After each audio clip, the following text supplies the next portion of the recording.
Hello and welcome back to Katie's Business Tips. We're going to do a short video today on setting up a family trust. Now this is a very complex topic. This could be talked about for a whole day. I'm going to break down a few basic things in a few minutes for you. Number one, there's three parts to a trust, three parties to a trust. A trust is a legal arrangement, not an entity, not like a corporation. It's a legal arrangement between three parties. And the three parties are your settlor, the person who settles the property in, the trustees who manage the property, they entrust, right, for the third party, which is the beneficiaries who receive the benefit at the end, okay? Now, when it comes to setting up a trust, there's three parts to it we're going to be getting into, so we'll be a series of a few videos here, but first of all, setting up a trust is the first video, and then we'll be talking about moving money and assets into a trust and eventually out of a trust as well. To maximize the trust, you must make sure you include your short-term plans and your long-term plans, because the reason why you're setting up your trust is because you have goals. You have goals for your retirement and estate. You have goals for future use of cash flow and assets. And you also want to protect it from liability that could be a problem. So you're doing your structuring for tax planning, estate planning, and liability protection.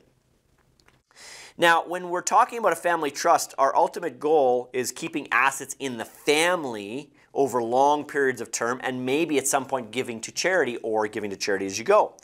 Now, the nice thing is the Income Tax Act does not have a comprehensive definition of a trust. Therefore, for tax purposes, the existence of a trust depends on the provincial jurisdiction or state, depending where you are, what jurisdiction in the world, and the laws of that jurisdiction and what the contract says, because it's a contractual obligation.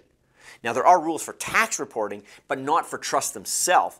It's really down to the rules of the jurisdiction and what's written in the contract. And we have two different types of trust, but also before we talk about the two trusts, actually, I want to say that trust can be revocable or irrevocable. So if we set a revocable trust, that can mean it can be revoked. It can be taken back. If it's irrevocable, it's set in stone. No one can change it.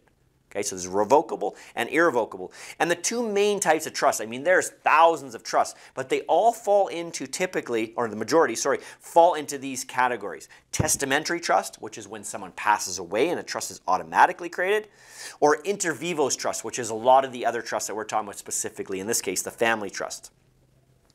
And that doesn't arise from death, and it supersedes anybody that dies within the trust. It keeps going, right? If you have a business, it of course would be owned by the trust. Preferably, we're going to use a holding company or a capital corp with that. But if you own a corporation and you're going to have a trust, that's where the shares are going to be held, right? And when we can use a trust and a holding company or a capital corp together, we can get the benefits of maximizing the capital gains exemption, which is in another video, and using tax-free dividends or dividends that don't trigger any further tax from corporation to corporation. And therefore, you can store up that money, you can invest it, and you can do so for whatever you want with it. It's still your money, but there's no further tax on it until you pull it out. Now, you can be the trustee and the beneficiary. So if you're the trustee, you maintain control, right? But also know that you should have a reserve trustee. If something happens to you, who's going to take over? Now, preferably, someone's going to settle the trust with a small amount of something, a gold, silver coin, maybe some people do it with cash, but something small, they're going to settle it, and they're not going to be a part of it. So the settlor cannot be the trustee or the beneficiaries in this type of family trust. The settlor just settles it, and he's done, okay? But the trustee can still be the beneficiaries. You can name as many beneficiaries as you want, of course. You know, it's up to you, but there are rules, and I'm not going to get into here. They're very complex, of certain people that you might not want to mention as beneficiaries.